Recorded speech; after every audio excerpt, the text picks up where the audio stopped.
This isn't a full inquiry as the NDP had wanted, but it's a major step forward. Another twist in the ongoing controversy surrounding Alberta's premier and COVID prosecutions. In a statement Monday, Danielle Smith's office confirming that she is under investigation by the province's ethics commissioner.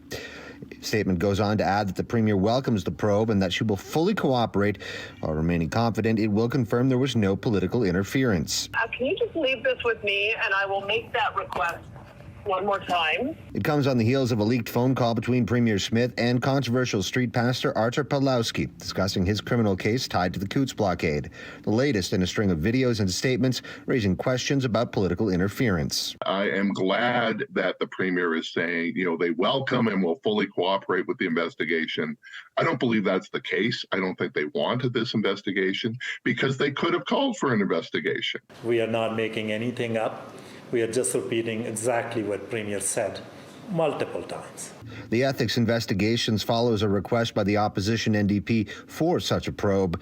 The commissioner is able to investigate a member's attempts to further someone else's private interests, but the NDP argue an independent judicial inquiry is still needed. And we do think that there are other laws that may have been compromised. We do think that there are other conventions that may have been compromised. The premier reiterating Monday that she will no longer be discussing the matter. The second time in a week she's made that claim, only to address the call on her weekly radio show Saturday, where she said she only talked to Pawlowski in his then role as leader of Alberta's Independence Party.